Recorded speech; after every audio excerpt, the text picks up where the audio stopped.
لا تذهب قبل أن تسمع هذه القصة للنهاية، لأنك قد تكتشف أن أصعب لحظات حياتك لم تكن نهاية كما كنت تظن، بل كانت البداية التي تنتظرك منذ زمن. تخيل أنك تستيقظ في صباح عادي، تفتح هاتفك فتجد رسالة واحدة كفيلة بأن تزلزل حياتك كلها: لقد تم إنهاء خدمتك، نشكرك على ما قدمت. كانت تلك اللحظة التي شعر فيها آدم أن الأرض سحبت من تحت قدميه. 10 سنوات من العمل المتواصل، السهر، التضحيات، الصعود التدريجي، كلها انهارت بجملة واحدة. خرج من المكتب في ذلك اليوم يحمل صندوقا صغيرا فيه بعض الأوراق وصورة قديمة على مكتبه، لكن داخله كان يحمل جبلا من الانكسار. سار في الشوارع لا يعرف أين يذهب، وكأنه شخص فقد هويته فجأة. في تلك الليلة لم ينم، جلس أمام المرآة يتساءل: من أنا إذا لم أكن أملك هذه الوظيفة؟ هل انتهيت هنا؟ هل هذه هي النهاية؟ الأيام التالية كانت أصعب مما تخيل. اتصالات لم يعد يرد عليها، أصدقاء كانوا حوله تبخروا، حتى نظرات أقرب الناس له صارت مزيجا من الشفقة والخذلان. كل شيء في داخله كان ينهار. كان يظن أنه خسر العالم كله، ولم يكن يعرف أن القدر كان يجهز له عالما جديدا. وفي إحدى الليالي، وبينما كان يسير بلا هدف في شوارع المدينة، توقف أمام مقهى صغير ودخل. جلس صامتا يحدق في الطاولة حتى جلس بجانبه رجل مسن. نظر إليه العجوز وقال بابتسامة هادئة: أراك تحمل على كتفيك ثقل جبل. ابتسم آدم بمرارة وقال: لقد خسرت كل شيء. رد العجوز: لا يا بني، أنت لم تخسر، أنت تحررت. أحيانا يجب أن ينهار كل شيء حتى نكتشف أننا قادرون على بناء ما هو أعظم. هذه الكلمات لم تزلزل رأسه فقط، بل أيقظت داخله شيئا كان نائما. عاد إلى بيته تلك الليلة وفتح حاسوبه القديم وبدأ يكتب. كتب عن سقوطه، عن الفقد، عن الدروس التي تعلمها. لم يكن يتوقع أن يقرأ أحد ما كتب، لكنه نشر مقالاته على الإنترنت وفوجئ في اليوم التالي بتعليقات غريبة من أناس لا يعرفونهم: قصتك أنقذتني، كنت على وشك الاستسلام حتى قرأت هذا الكلام. من هناك بدأت رحلة جديدة. مقالاته تحولت إلى تدوينات، التدوينات إلى محاضرات صغيرة في مقاهي وجامعات، والمحاضرات إلى ورش عمل. بدأ يتحدث عن الفشل لا كعار بل كشرارة، عن السقوط لا كخاتمة بل كولادة جديدة. ومع مرور السنوات صار آدم الذي خرج محطما من مكتبه ذات يوم يقف على منصات أمام آلاف الناس، يخبرهم أن انهيار حياتك قد يكون أعظم فرصة تمنحها الحياة. وفي أحد المؤتمرات الضخمة وقف آدم أمام حشد كبير وقال: حينما انهار عالمي بكيت، شعرت أنني انتهيت، لكنني لم أكن أعلم أن السقوط هو ما كشف لي جناحيه. كل انهيار قد تظنه موتا، لكنه في الحقيقة ولادة جديدة. لا أحد يبدأ بداية عظيمة من راحته، بل يبدأها من لحظة يظن فيها أنه انتهى. وقف الجمهور يصفق بحرارة، لكن آدم لم ينظر إلى التصفيق، بل تذكر ذلك الصندوق الصغير الذي حمله يوم خرج من مكتبه محطما. تذكر كيف كان يظن أن قصته انتهت هناك. ابتسم وقال في نفسه: لم يكن ذلك انهيارا، كان بداية. وهنا أيها المستمع، إن كنت تمر بانهيارك الآن لا تظنه نهاية. ربما هذه اللحظة القاسية هي الباب الذي يفتح لك الطريق إلى ذاتك الحقيقية. قد تخسر وظيفة، علاقة، حلما، لكنك لا تخسر نفسك إلا إذا قررت أن تستسلم. تذكر دائما: الدموع التي تسيل اليوم قد تكون الماء الذي يسقي بدايتك الجديدة غدا. لا تلعن السقوط، لأنه قد يكون أعظم بداية في حياتك. لا تذهب قبل أن تسمع ما تبقى من القصة، لأن ما تظنه نهاية لم يكن سوى بداية لرحلة أعمق. آدم الذي صار رمزاً للإلهام لم تتوقف تحدياته عند النجاح الأول. بعد أن ذاع صيته بدأت الضغوط تزداد، الدعوات تتكاثر، والناس يضعون على كتفيه آمالاً أكبر مما يحتمل. وفي ليلة من الليالي عاد إلى منزله متعباً، جلس وحده يفكر: هل عدت مرة أخرى إلى نفس الدائرة؟ هل أبني قصراً من التوقعات ثم ينهار فوق رأسي؟ في تلك اللحظة تذكر أول يوم فقد فيه كل شيء، تذكر تذكر كيف شعر أن الأرض اختفت من تحته، وكيف أنه اكتشف بعدها أن السقوط كان ولادة. ابتسم وقال لنفسه: حتى لو انهار كل هذا من جديد فأنا أعرف السر الآن. الانهيار ليس نهاية، الانهيار بداية أخرى. وفي اليوم التالي وقف أمام جمهوره وقال شيئا لم يقله من قبل: أعظم درس تعلمته لم يكن النجاح بل الانهيار. النجاح يجعلك تظن أنك تملك الدنيا، لكن الانهيار يعريك حتى ترى حقيقتك. وكل مرة ينهار فيها شيء في حياتي أجد نفسي أخرج أكثر صلابة، أكثر حرية وأكثر حرية. فلا تخافوا من الانهيار، خافوا فقط أن تعيشوا عمرا كاملا دون أن تكتشف بدايتكم الحقيقية. الجمهور ظل واقفا يصفق وبعضهم يبكي، لأنهم أدركوا أن قصته ليست قصته وحده بل قصتهم هم أيضا. وبينما غادر القاعة أرسل رسالة للشاب الذي كتب له قبل أشهر قائلا: كلنا سننهار يوما، لكن القوي هو من يفهم أن الركام ليس قبرا بل تربة ينبت منها مستقبل جديد.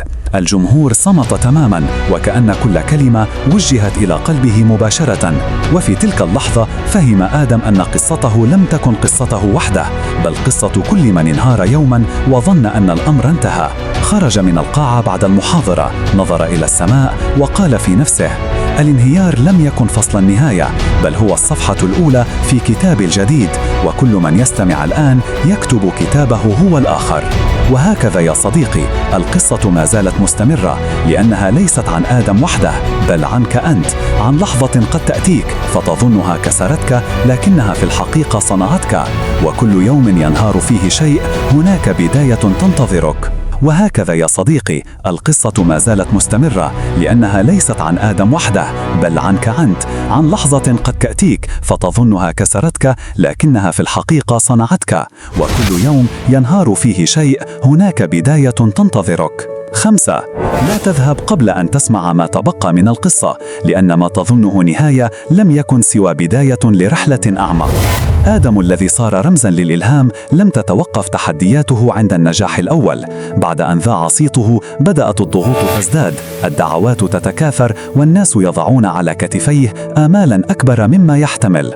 وفي ليلة من الليالي عاد إلى منزله متعباً، جلس وحده يفكر: هل عدت مرة أخرى إلى نفس الدائرة؟ هل أبني قصراً من التوقعات ثم ينهار فوق رأسي؟ في تلك اللحظة تذكر أول يوم فقد فيه كل شيء، تذكر كيف شعر أن الأرض اختفت من تحته، وكيف أنه اكتشف بعدها أن السقوط كان ولادة. ابتسم وقال لنفسه: حتى لو انهار كل هذا من جديد فأنا أعرف السر الآن. الانهيار ليس نهاية، الانهيار بداية أخرى. وفي اليوم التالي وقف أمام جمهوره وقال شيئا لم يقله من قبل: أعظم درس تعلمته لم يكن النجاح بل الانهيار. النجاح يجعلك تظن أنك تملك الدنيا، لكن الانهيار يعريك حتى ترى حقيقتك. وكل مرة ينهار فيها شيء في حياتي أجد نفسي أخرج أكثر صلابة، أكثر وضوحا وأكثر حرية. فلا تخافوا من الانهيار، خافوا فقط أن تعيشوا عمرا كاملا دون أن تكتشفوا بدايتكم الحقيقية. الجمهور ظل واقفا يصفق وبعضهم يبكي، لأنهم أدركوا أن قصته ليست قصته وحده بل قصتهم هم أيضا. وبينما غادر القاعة أرسل رسالة للشاب الذي كتب له قبل أشهر قائلا: كلنا سننهار يوما، لكن القوي هو من يفهم أن الركام ليس قبرا بل تربة ينبت منها مستقبل جديد. ومن هنا تحول آدم من مجرد رجل ألهم الآخرين إلى رجل يزرع فيه بذرة البداية في كل مرة يظنون فيها أن النهاية قد جاءت. وهكذا حينما ينهار كل شيء تكتشف أن ذلك لم يكن النهاية كما كنت تعتقد، بل كانت بداية حقيقية، بداية لحياة لا تهزها العواصف بعد الآن. وتذكر، الانهيار ليس ما يحطمك بل ما يبنيك من جديد.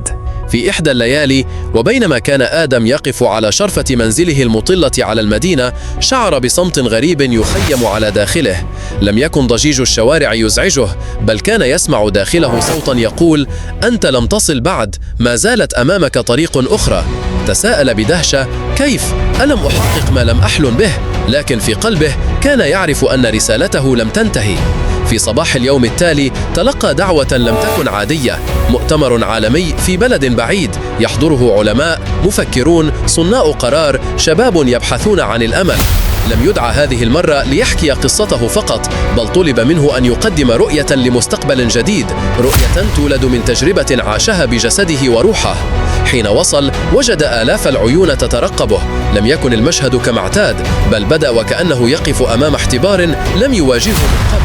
تقدم نحو المنصة لكنه لم يفتح أوراقه، لم ينظر في أي شاشة، بل رفع رأسه، أغمض عينيه للحظة ثم قال: كل ما بنيته يمكن أن ينهار في دقيقة، كل جدار تظنه حصنا قد يصبح رمادا، لكن حين تسقط تكتشف أن القوة الحقيقية لا تأتي مما تملك، بل مما يبقى في داخلك عندما تفقد كل شيء.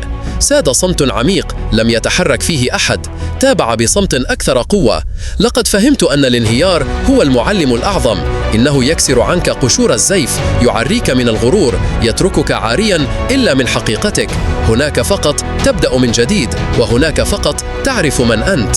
انفجرت القاعة بالتصفيق، لكن هذه المرة لم يكن التصفيق له وحده، بل لأن كل شخص في القاعة رأى نفسه في كلماته. كثيرون بكوا، آخرون ابتسموا، والجميع شعر أن لحظات السقوط في حياتهم لم تكن عبثا. وبعد انتهاء المؤتمر اقتربت منه فتاة صغيرة، عيناها مليئتان بالدموع، وقالت: كنت على وشك أن أنهي حياتي، لكن كلماتك منحتني سببا لأبدأ من جديد. في تلك اللحظة أدرك آدم أن مهمته لم تكن مجرد أن يحكي قصة، بل أن ينقذ أرواحا كانت تستعد للاستسلام. ومنذ ذلك اليوم لم يعد يتحدث عن نفسه أبدا، صار يحكي قصص الآخرين، قصص أولئك الذين انهاروا ثم نهضوا. اكتشف أن قصته لم تكن سوى الشرارة الأولى، أما النار التي تضيء العالم فهي تلك القصص التي تولد كل يوم حين يسقط شخص ويقرر أن يقف من جديد. وهكذا لم يعد الانهيار بالنسبة له كابوسا، بل صار المعجزة التي تصنع أبطالا. وأصبح آدم رمزا لفكرة واحدة لا تموت، أن كل سقوط يخفي داخله بداية أعظم مما تخيلت. وكل من سمعه خرج وهو يقول في نفسه: حينما ينهار كل شيء هناك بداية تنتظرني أنا أيضا. في صباح مختلف تماما كان آدم يسير في مدينة لم يزرها من قبل، مدينة تنهض من تحت أنقاض حرب قديمة، المباني نصفها مهدمة، الطرقات مليئة بالغبار، والوجوه متعبة لكنها تحمل بريقا من الأمل. دعي هناك ليلقي كلمة أمام مجموعة من الشباب الذين فقدوا أسرهم وأحلامهم، شباب يظنون أن حاضرهم جحيم وأن مستقبلهم غير موجود. جلس بينهم أولا، لم يتحدث مباشرة، استمعوا إلى حكاياتهم، إلى دموعهم، إلى الغضب الذي يسكن صدورهم. وعندما جاء دوره للحديث لم يقف على منصة عالية، بل جلس على الأرض بينهم وقال: أعرف شعور أن ترى حياتك تنهار، أعرف كيف يبدو الطريق عندما لا ترى فيه سوى الظلام. لقد عشت تلك اللحظة، لكنني أقسم لكم أن الظلام لا يعني النهاية، بل هو رحم يولد فيه ضوء جديد. ارتفعت العيون نحوه بدهشة، تابع وهو ينظر إليهم واحدا واحدا: أنتم لستم ضحايا الخراب، أنتم البذور التي ستنبت في هذه الأرض من جديد. ما فقدتموه لم يكن ليكسر روحكم، بل ليكشف قوتكم. وأنا أؤمن أن كل واحد فيكم قادر على أن يكون البداية التي تنتظرها هذه المدينة. في تلك اللحظة لم يكن صوته مجرد كلمات، بل بدا كأنه يزرع بذورا في القلوب. بعضهم بدأ يبكي، بعضهم رفع رأسه للمرة الأولى منذ سنوات، وآخرون نهضوا واقتربوا منه وكأنهم وجدوا في كلماته حياة جديدة. ذلك اليوم لم يكن مجرد لقاء عابر، تحول إلى حركة صغيرة، ثم إلى مبادرة، ثم إلى مشروع يغير واقع المدينة بأكمله. والناس هناك صاروا يقولون: حين جاء آدم لم يعطنا خطبة، بل أعاد لنا القدرة على أن نبدأ. وبينما كان يغادر وقف أمام جدار مهدم ورسم بيده كلمة واحدة: البداية. نظر إلى الكلمة مبتسما وقال في نفسه: لقد عرفت الآن أن رسالتي الحقيقية ليست أن أروي قصتي، بل أن أذكر كل إنسان ينهار أن الانهيار ما هو إلا باب خفي يفتح نحو حياة أعظم. ومنذ ذلك اليوم صار يلقب برسول البدايات. أينما ذهب كان الناس يستقبلونه لا كمتحدث مشهور، بل كصوت يوقظ بداخلهم تلك الشرارة الكلمة الصغيرة التي تقول: حتى لو انهار كل شيء ما زال هناك طريق ينتظرني. وهكذا لم تعد القصة تخص آدم وحده، بل تحولت إلى ميراث يحكى للأجيال، أن كل سقوط يحمل في داخله ولادة جديدة، وأن النهاية التي نخافها قد تكون أجمل بداية في حياتنا. كان المساء يهبط على المدينة التي زارها آدم، السماء ملبدة بالغيوم والهواء محمل برائحة المطر القادم. الناس مجتمعون في الساحات الكبيرة التي كانت من قبل أطلال محترقة، والآن يحاولون أن يجعلوها قلبا نابضا من جديد. فجأة دوت عاصفة غير متوقعة، ريح قوية جعلت الجميع يركض للبحث عن مأوى. لكن آدم وقف ثابتا وسط الساحة، عيناه مرفوعتان نحو السماء، جسده يتمايل قليلا مع اندفاع الرياح. اقترب منه بعض الشباب الذين جلسوا معه صباحا، صرخوا: تعال اختبئ معنا. ابتسم لهم وقال بصوت يعلو فوق العاصفة: لا تهربوا، انظروا، هذا المشهد ليس تهديدا، إنه صورة الحياة نفسها. الريح تقتلع كل شيء هش، لكنها لا تسقط الجذور القوية. وقف الشباب حوله، المطر بدأ يهطل بغزارة وصوت الرعد يشق السماء. عندها رفع آدم يده وأشار إلى السماء قائلا: هكذا كنت يوم انهار عالمي، شعرت أن العاصفة ستنهي وجودي، لكنني كنت مخطئا. العاصفة لم تقتلني، بل غسلتني من خوفي وولدتني من جديد. كان المطر يتساقط على وجوه الجميع، لكن أحد الفتيان رفع رأسه وابتسم لأول مرة منذ سنوات وقال: إذن نحن لسنا ضحايا هذه العاصفة، نحن بدايتها. ضحك آدم بقوة، صوته اختلط بالرعد، ثم قال: بالضبط، حينما ينهار كل شيء حولك كن أنت البداية التي تعيد البناء. وفجأة ومن خلف الغيوم اخترق شعاع ضوء هائل السماء، لم يكن مجرد فجر عادي، بل بدا كأنه رسالة واضحة لكل من وقف هناك. الانهيار انتهى والبداية بدأت. ذلك المشهد أصبح أسطورة تروى. قيل إن آدم لم يقاوم العاصفة، بل واجهها، فصارت العاصفة نفسها إعلانا لبداية جديدة للمدينة وللقلوب. ومنذ ذلك اليوم كلما هطلت الأمطار كان الناس يرفعون وجوههم مبتسمين ويقولون: حينما ينهار كل شيء نحن نولد من جديد. وهكذا انتهت رحلة لم تكن نهاية أبدا، بل تحولت إلى بداية أكبر مما تخيل أي إنسان. وبنهاية القصة لا تنسوا الاشتراك بالقناة وتفعيل زر الجرس كي يصلك كل قصة جديدة هنا، واكتب لي في التعليقات ما هي مشكلتك في الحياة أو في العمل لكي أصنع لك قصة عن الحلول والبدائل.